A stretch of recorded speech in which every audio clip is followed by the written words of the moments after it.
minutes left. My name is Eyal, and I do art. I'm not going to teach you anything. I do art based on software I've been developing. My palette is not traditional colors and paintings and materials that really code.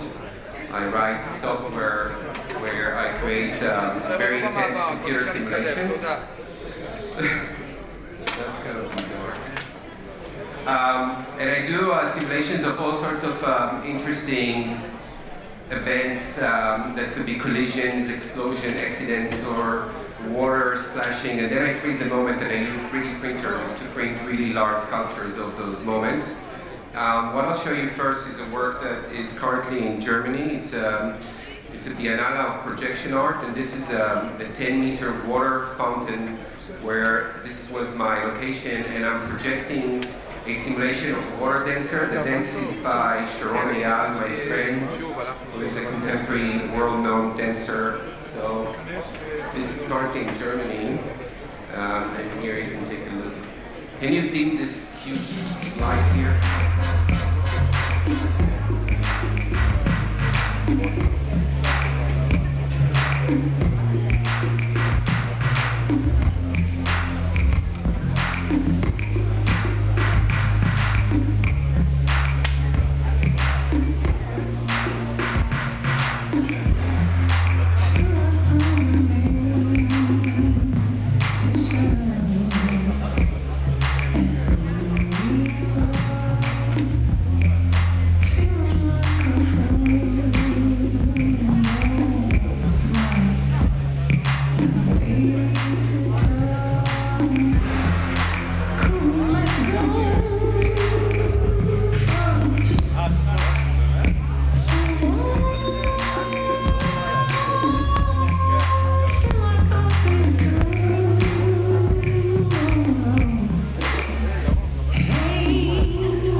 What you're seeing basically is it's a simulation of a dancer. It's based on a vision technology. No, you can close this crazy light, yeah. And what you'll see now is the simulation of the dancer that I'm projecting on the water. So this is the simulation itself. So it's 4.5 terabytes of simulation of data. And this is projected on the water. You can see the flow, the details of the movement. And because everything is 3D, I can print moments from the sculpture. Here you can see how it looks in Germany. It's huge. It's a very large installation. And because it's all 3D, I can basically print. So here's an example of a frame, a sculptural moment from the dance. And it's printed by Stratasys, and it's a transparent resin. This is the material. This year I have 4 big museum shows in Europe, and I was invited to participate with William Turner, one of the most amazing painters in history. He was painting sublime moments, also catastrophes, storms, earthquakes, eruptions of volcanoes. And what the curators have done, they chose me kind of as a 21st century artist using code as a palette to co-present with him and some of the greatest painters. So you can see this is a work that I've done of an ocean. I call it a piece of ocean. And it's all code, it's all simulation.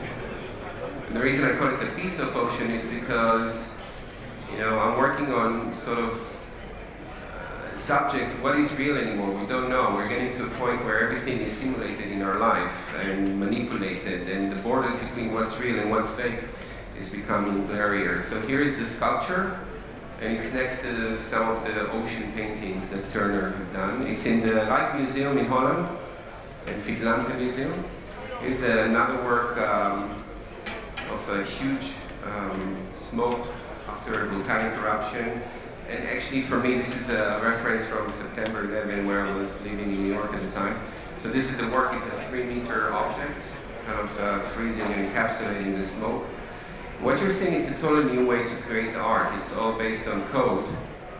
My background is years of software development and art. I've been pushing 3D simulation and technologies for many years. I created a few software companies.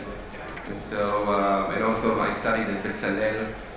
So I'm fusing those two worlds, left brain, right brain. So this is a waterfall. It's a 4-meter sculpture. And when you stand next to the sculpture, you feel as if time is frozen. It's kind of uncanny the way the object, even here, like it's animated. People think I did Photoshop, but this is a real printed object. Okay, so a year and a half, 2 years ago, I got a phone call from NASA. And they called me and they said, listen, we are in a trajectory to, in the next 15 years, we want to be totally self-sufficient in space. We want to be independent and not relying on Earth. And we want to build an infrastructure out there in space that we can produce anything we need and want. The first step is we are building a 3D printer that will print in zero gravity, and we intend to send it to the space shuttle in a year from now, and we wanted to offer you to be the first artist to do a piece of art in space. So obviously I said, that's, you know, I'm too busy and it's not gonna work. So for the last 2 years I've been working on this crazy project with some amazing people. I have Autodesk, which is an amazing software engineering group who are helping me here in NASA. What I'm doing is basically a concept which best you'll see in the next clip. Vice are doing a documentary following me in NASA for the last year and a half. So check it out, it will explain better than I do. So here it is. Close the light.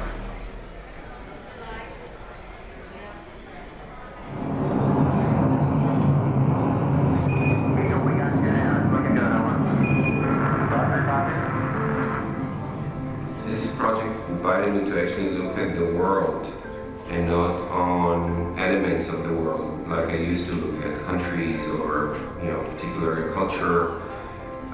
Trying to take a really zoom-out perspective. The story of humanity's arc. Can you close the light? And NASA digs it, they get it, and that's why they want to do it in space. Eyal Gever does this amazing art that is, you know, in some ways already inspired by the notion of zero gravity. It's hard to believe that it can even exist the way you're looking at it. And we started asking him, what would you do if you could build art in zero gravity? I was approached by NASA and they invited me to do the first piece of art in space. The reason was they created a new kind of a printer, a 3D printer that can print in zero gravity. That was a big deal for me. I mean, just how do you create the first sculpture in space? Made in Space was founded back in 2010 with the idea that people should be living in space now.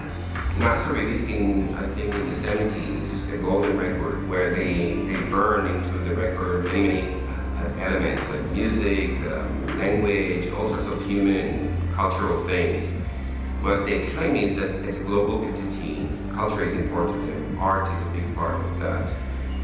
They have a responsibility for humanity. They are a major force of our progress as humans. You know, one of the areas that we are studying a lot about is the area of art and how we can design new types of art that maybe we can't even bring back to Earth because we're building a sculpture that wouldn't even survive in gravity. Something that I never predicted became of importance was what's the subject matter of the piece of art, taking into consideration that I should believe in as an artist, as well as a worthy piece of art that can represent humanity. And I came up with the idea, how about making a shout out to space using sound sculpture. I kept on thinking about the sound sculpture for space, and I realized, you know, maybe I shouldn't even think about using a person or a certain language that has political connotation or culture or time or race. And then a friend of mine said, why won't you do a human laughter? And I said, wow, you're so right, we all laugh.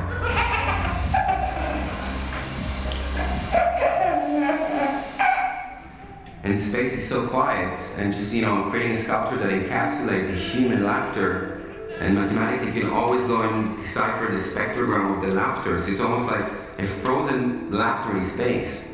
I came up with the idea that we invite people to go to a place online and they can record their laughter, and then actually the wisdom of the crowd would actually choose which of the laughter they want to send to space to represent humanity.